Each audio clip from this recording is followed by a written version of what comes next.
Ready to get after it? So just a reminder, we get started on the injury thing. If a guy's out for the season, we'll talk about that. If he's going to play for us, he's week to week, day to day. So there's no purpose of talking about that. We have significant news. I always try to tell you guys, one way or another. So we do have two guys that are out. David Ajamu, most of you guys know already, but he broke his leg and he's had surgery, and so he won't play this year. And the other guy, John Turner's medically retired as well. So, yeah, it's how football goes sometimes. Feel bad for Dave. This team has a lot of respect for him. He's been through some hard things in his life, and he's had a hard week. His apartment burned down, lost everything he owns. And 2 days later, he's done playing football. And that's, but he's had great spirit. I mean, we love that guy, and he's inspiration to us. So he's got a great degree from University of Washington, and he's going to be a successful guy. I know that. We got two guys that are not going to play in this game. One guy will miss the first game, but suspended for a violation of team rules. Be Azim Victor. He won't play in the first game, and then Austin Joyner will not play in the first two games. Other than that, we're ready to roll. Or should I just wait till everybody tweets it out? Thank you. We got to read it first. Go.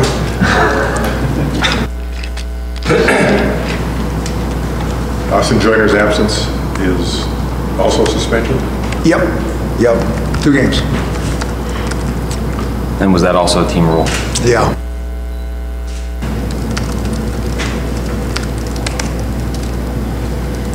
How do you feel about the depth in the secondary now? Yeah, feel good. We got a lot of guys.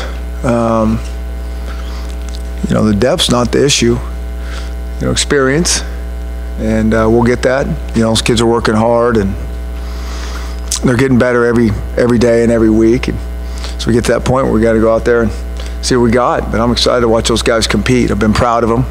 They work hard. They understand what's going on, and still continue to play how we play.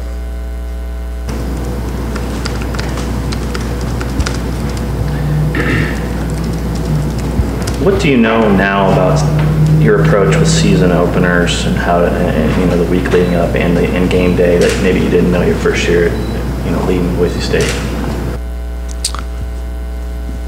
Yeah, I don't know anything more now than I did then. I mean, it's, you got to do what you do. You got to trust your rules. Every team has something that you haven't really maybe worked a ton against. There'll be a couple plays or blitzes that, everybody's got new on each side, and you adjust on the run. And I don't think it's anything new that hadn't been going on for a long time. But like I said, we've always had for whatever reason, a string of coordinators that it seems like if we played somebody that was back for years to, year to year, to have tape on them, that was like, huh, what is this? We're not used to this. It seems like at least there was always some change, and so we've dealt with a lot, and we're ready to go. Chris, with regard to David's injury, how much does that impact now the 3 freshmen in terms of how much they're going to step up, or were they going to play anyways? We may play one more. Yeah, and we're always looking to, like we say, I mean, this is such a long, hard process that goes quickly, that you got to live in the here and now. And so if a guy is like ready to help you, they want to play, and so you play them. But if they're not quite ready, or you have the depth, those type of things, then you hang on to them. And so we're still looking at that at this point. And Jacob Kaiser's been here since winter, and he's done a nice job. He really has. I always say this, I mean, the tight end position is a really physical position. Those guys always get hurt. That's what happens. I mean, they're in there running routes and, blocking the 280-pound defensive ends, and they're right in the mix of everything at all times. And so you got to have some depth there, and that usually means that a young guy or two will play. And so we went into this thing with our eyes wide open, thinking, Okay. You know, those 3 kids have been around here for a while, Ajamu, Disley, and Sample. You know, we can't just rely on those guys. Who's the next guys up? And so we've been looking at this before we even started. Cade, in the 4 weeks of fall camp, his progress? Cade, yeah, he's doing a good job. Again, tight end position being one of the harder positions to learn. I mean, there's a lot those guys have to know. I mean, there really is. It's different no line. They're expected to block and run block and do all that stuff, but they have shifts and motions. They got pass routes, pass protections. There's just a ton on their plate. And so for a guy, I always feel, you know, a little bit bad for those tight ends in this offense when they come in as new guys, is drinking out of a fire hose. But he's a really sharp kid. He's done a nice job. A lot of times you don't give him everything, you know, if you're going to play him. Give him a little bits and pieces of it and kind of go from there. Same goes with the defensive backs in terms of, have you noticed anyone noticeably? I mean, you obviously rewarded Miles Bryant with a scholarship, but has anyone else kind of stepped up with this news that Austin isn't going to be able to play the first 2 games? Is there been other guys that you feel are really kind of filling that void? That really hadn't even been a factor on our team at all. They just been competing the whole time, and that's what I like about these guys is they know. I mean, this isn't about somebody else. It's about them just building skill 24/7. I mean, that's the message from when we recruit them, and if they're ready to play and good enough, it doesn't matter who's around you. And so all 3 of those freshmen have been, you know, had that mentality, and, you know, we're getting ready to play a game, but it's not like, and we've had conversations with these guys, it's not like, okay, here we are. I mean, we have to practice to get better, and I think that's been one of the things with our really good teams in the past that have done is like they get that concept. It's not like we're going out and just sharpening the saw and getting ready for the game. I mean, this is a long season. We got to get a lot better. And so these practices that we just had today, I mean, those kids walked off the field tired, and they're going to walk off the field again tomorrow tired. And then we recover, and we get ready to go. We go play the game, and the games are a lot of times a lot easier than the practice in terms of what we put them through. As you're starting to go season to season, are you starting to see now that redshirting is starting to become the exception to the typical rule that has been for so long? Yeah, I've said that a bunch. I mean, you know, I think there's a lot of people that think, you know, old school thinking, and it's not necessarily the exception, but if guys are ready to play and help your team, you play them. And these kids, a lot of them are much more advanced than they used to be 10 years ago. I mean, the coaching's awesome. You know, they lift weights year round. You know, some of these guys get specialized, which I don't like. I don't think that's better for them. But, you know, they're just more ready to play. And so you play them. Chris, you mentioned a few guys the other day, freshmen that'll play. How have those guys picked up just kind of what you're doing here, the playbook and all that, compared to maybe other classes you've brought in? Similar to other classes. I'm always amazed when the guys are ready to play, you know, first physically, and then 1, mentally, can they handle what we throw at them? And then 3, emotionally, just the intensity of this whole thing. It doesn't stop. That's what some of these guys don't realize what's coming. It's just, this does not, it's hard to catch your breath. Especially when you get in season. It's like you play the game and you start that intense preparation process right again. And then you factor school in here in a couple weeks. You know, it can be overwhelming. And so I'm always amazed when those kids play. But like we were saying, they seem to be more advanced, some of these guys. What have you learned about the Rutgers quarterback? I think, you know, one thing I know is that Louisville always has quarterbacks. Bobby Petrino, I mean, those guys, they know what they're doing there. And so this guy to be in the mix at Louisville and tell another guy came along that's pretty good, you know he can throw it. We've seen tape. I mean, this guy can play. And so that we know that he's got really good skill. And so they wouldn't be playing him if they didn't think he made him better. A guy that's got 1 year, has been there in such a short time. I mean, obviously they think he's got something to him as well, or they wouldn't be going that direction. I mean, he wasn't there in spring and all those things. So, pretty impressive for a guy to be able to walk in and do that. Are you expecting their offense to be massively different, considering they have new coaches and obviously a new quarterback and much different personnel? That's an interesting word, key word, which I don't really know massively. I don't know if it's, massively. I think it'll be different. I do think it'll be different. I know it'll be different. They got a new coordinator that comes from a completely different background for sure. So, and then, another little wrinkle into it is the fact that he hadn't necessarily been the play caller and putting it all together for the last handful of years. It'd be, certainly he likes his style. They ran that, his style at Minnesota, but it's different. And so there's a lot of unknowns. I mean, that offense is much different than it was last year in terms of the quarterback, the running back, the wide receivers. And then they got guys that have played for him last year. So they've upgraded without question. It's the second straight game you played on the East Coast. You go back to Atlanta. Does that experience, you guys were there obviously way earlier for that game, does that travel going that far, you kind of bank on what you learned that time? Or? I think it's really different just because we're there, a much shorter time. A little bit longer than if it was, in the middle of a week type game for sure. But, we're still in there to go over there, play a football game. We'll go over to, the 9/11 Ground Zero and look at that, which I think is really important that we all do that. I'm excited about that, and I think this team and this program's mature enough to do that and focus in on that. And then when that's done, to get back focused on the game and go play. You guys feel like you have any, I was going to say recruiting base, but on that side of the country, how much do you focus on that area of the country? Yeah, not much. I mean, it's always about if there's a connection, and it was kind of the same before. Like, there'll be somebody that knows or has a strong interest or something, and that's where we'll pay attention. How worthwhile is it to play in the nation's biggest media market in terms of profile?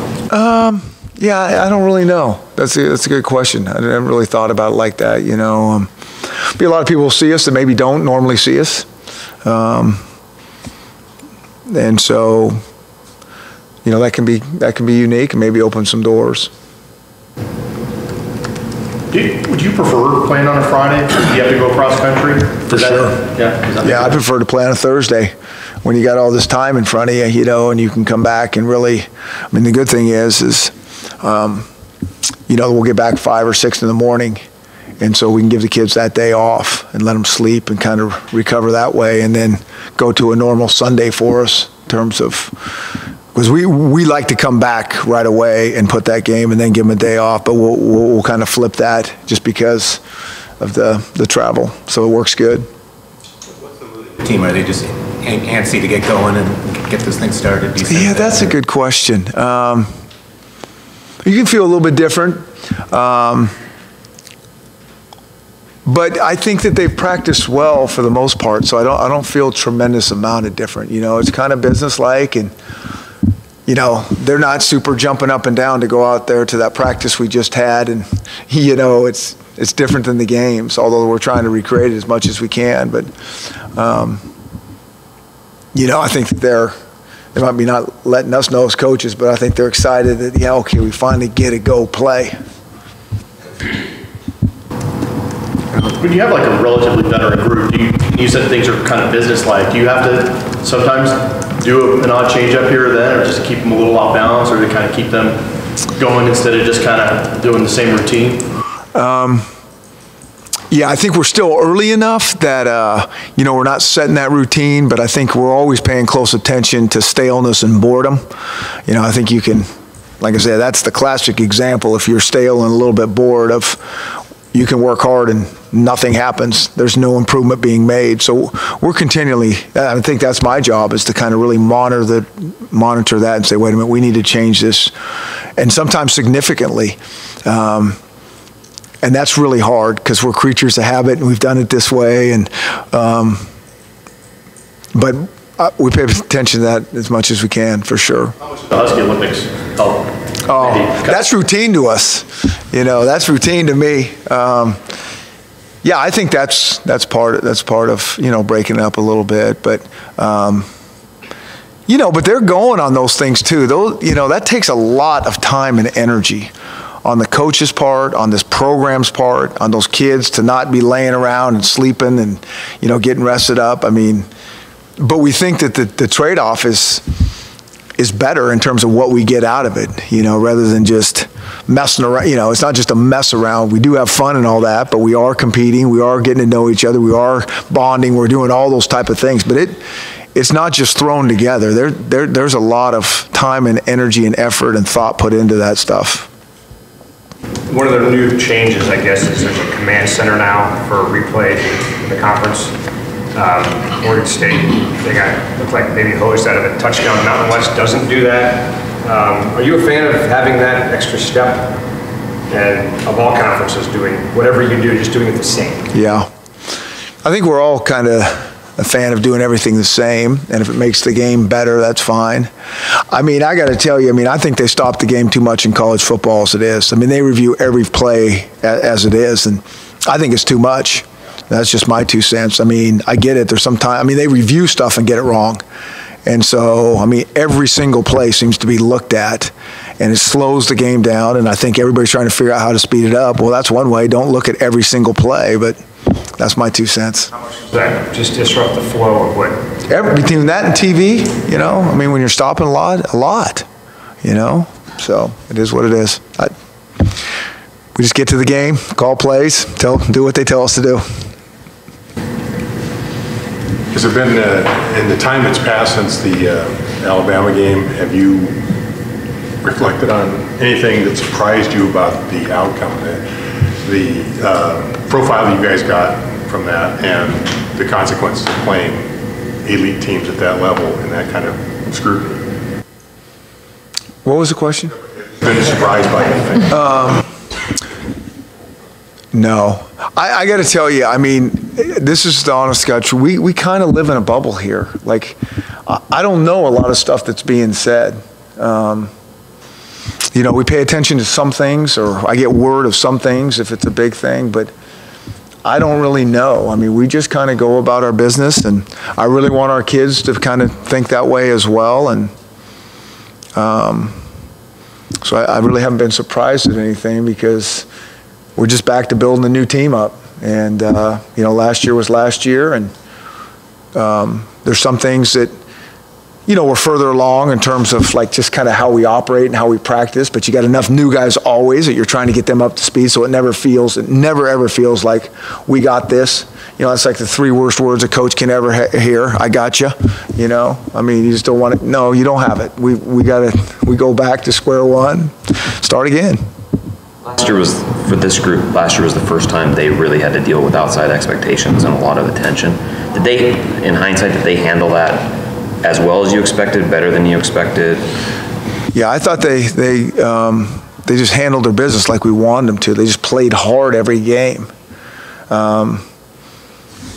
You know, we got off to fast starts, and, you know, in a lot of ways, I didn't like that as much, because, you know, I think that's easy to handle that. And so that maybe that's what they're expected to do. The expectations going into this game is that we just play hard, and it's going to be a hard-fought game down to the 4th quarter. That's the expectations that these kids need to be focused on, nothing else. Not what anybody on the outside saying. This program that we're going to play is much improved. We got to go across the country, completely different team, completely different environment. We're not home in Husky Stadium. And I really believe that. The expectations are that, you know, it's time to cut it loose. It's time to go out and play, and hopefully we can win the game at the end of it. That's the expectations. Did Jimmy Lake really give you a ride to practice on his boat? What do you think? I like superimpose pictures out there of, you know, somebody in a boat. I stole somebody else's picture. He did not let me drive. Yeah, he had me in the back where I belong, just enjoying the scenery. Chris, kind of a switch back on John. You'd mentioned that his apartment burned down, yeah. Lost all his belongings. How are you guys taking care of him now? Where is he with getting stuff back and getting a new house, and, Yep. and will he stay with you guys? I mean, the rest of the year? Yeah, he's doing everything. We're doing everything that we can do NCAA-wise and giving him as much money as we can. And there's some stuff that we can do as coaches and everything. We're clearing through compliance, and we're helping him as much as we can. And, yeah, and so, you know, it's not good for him to just have surgery and get on a plane for a 5-hour plane ride. So that happened too close to be able to take him with us. But he'll be around, and you know, he'll figure out what his next thing is which everybody's going to have to do here sooner or later. His just came a lot faster, but he's got some time. But I just know this. I mean, Dave's going to be a successful guy. I mean, he just really is. He's just got great. You know, he's a smart guy. He's got great charisma about him, and so I'm anxious to see what direction he's going to go and help him figure it out. With Azim Senior, a guy who is a lot of his teammates look up to, who's been around here a while, how disappointed are you in him? Guys make mistakes. Nobody's perfect. It's a mistake, you know. The hard thing is, you know, you're in a public eye, and so it's tough. But Azim's a good guy. I mean, he is. Good guys make mistakes, and we have team standards, and we live by them. Chris, can you talk a little bit about the evolution of coaches Huff and Lubick, and does it still take a few games to get them fully integrated, or do you feel like they're just all a part of it? No, I think they're all a part of it, but it takes a while. There's a lot of nuances in terms of how we operate. Not so much even, you know, plays are fine. We get to the game and, you know, the game plan. I mean, been through a lot of those type of things, but if you've never been around just how we operate, I mean, there's a lot of little things that continually come up, and I kind of always marvel at that, like how long it takes. We just, you know, you assume stuff. You just do when you get your staff and you've been there, and you get one guy and you're thinking, oh yeah, he hasn't seen this, he hasn't been through this. Whether it's how we warm up, how we travel, how whatever, we haven't traveled with him yet, and so that just takes, you know, there'll be some subtle things that we just do differently, and so it takes, you know, it takes a year or two.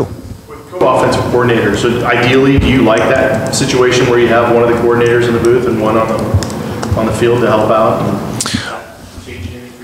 Not a thing. We've always done it this way. I mean, it's, you know, Jonathan calls the play. Jonathan is the final decision maker at the end of the day, but it's a really collaborative effort. On all sides of the ball, on all phases. I mean, there's not one coach that sits there and says, this is what we're going to do. You know, I mean, it's really a great staff that can work together, and everybody keeps their egos in check, which is such a key thing, that we're just trying to make the Huskies better and not get their idea through. And so you got to have special people to like do this the way we want it done. And, you know, titles to us or whatever, everybody matters. And if you can bring something to the table, whether you're a graduate assistant or a coordinator, we're all ears. And that's really how we operate around here. So, you know, the game plan is not, it's not any one guy like has all the answers. You know, the run guys put a lot together. Jonathan has his fingers in everything, but we all need to help each other to be able to get this thing done. This was asked before, but who starts in Azim's place for Rutgers? We got a bunch of guys. That's the good thing at those positions. And I don't even know who. We've been rotating so many different guys through there. I think we got like, I don't know, 10 guys or something that have played before.